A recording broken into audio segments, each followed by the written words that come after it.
weird how it was matched up because it was like rematches. Everybody, like if you won or right off the bat you were having a rematch with somebody. It was kind of weird. The ranking system, I didn't agree with it, but I understand where they're coming from by seeding me 14 and other people were seeded differently. But yeah, it's understandable because of who they fought.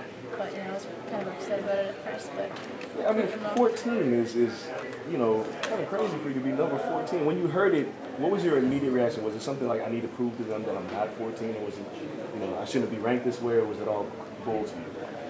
Definitely, I didn't expect to be seeded, but when they did see me, I was really upset. I was like, man, like they really don't know what I'm capable of, and I was excited to show everybody what I can do.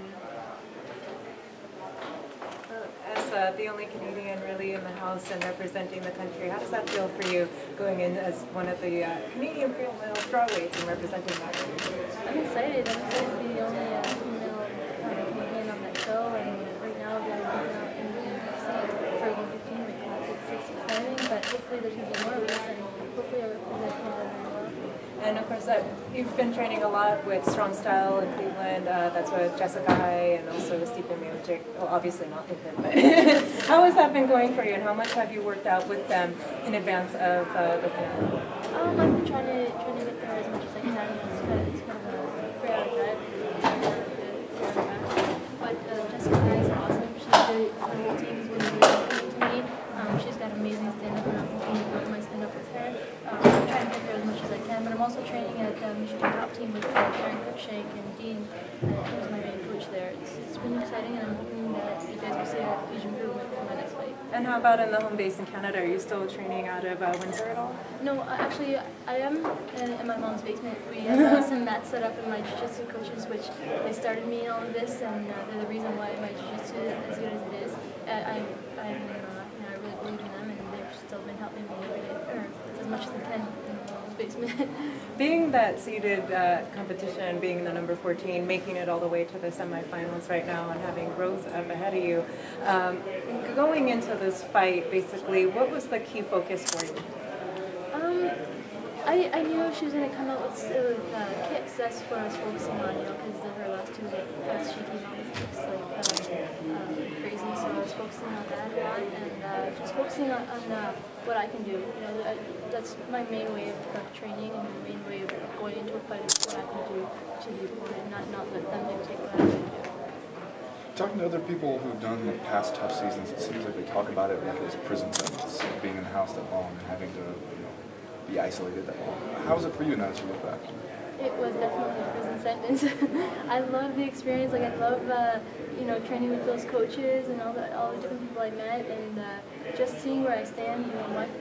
Being able to train with the best in the world, and seeing where I stand and how good my training has been. It was amazing, but at the same time, it was definitely hard living with those girls. They really made it difficult, but you come out of there a stronger person.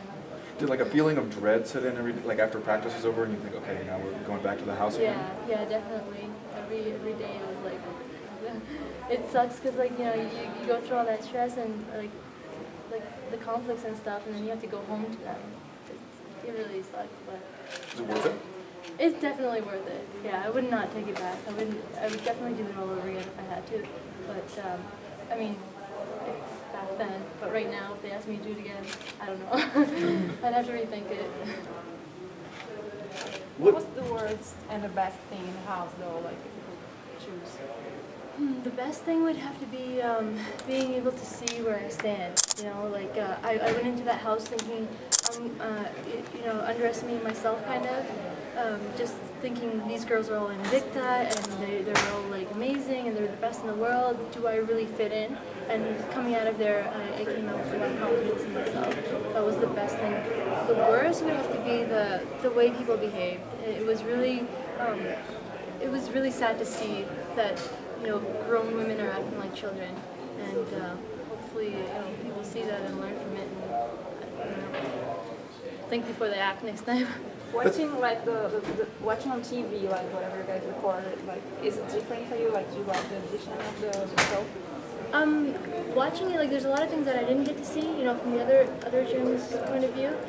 It's really it's really nice to see, like, all the different views and everything. But at the same time, like, it really was as bad as it looked, you know. When it came to, like, them picking on me and stuff, it really was that bad. And they're trying to say that it's not and it wasn't. And it's like, you were in my shoes, you don't know how it felt. So yeah, like, watching it, it sucks, you know. It brings you back to that moment, and I hate feeling that way. So it's hard to watch. Do you think that they're saying that because they genuinely believe, like, they didn't think it was that bad, or do you think that they're embarrassed now that they see it? I think that they're kind of like trying to make excuses for the way they act. They're trying to say, like, you know, they really don't think that they did anything wrong, and that's the sad part. They really don't think that the things that they say are hurting other people. The way that they're acting is actually affecting other people. They think they can just go around acting that way. It's horrible, you know. It seems like a consistent kind of thing that happens with the reality show.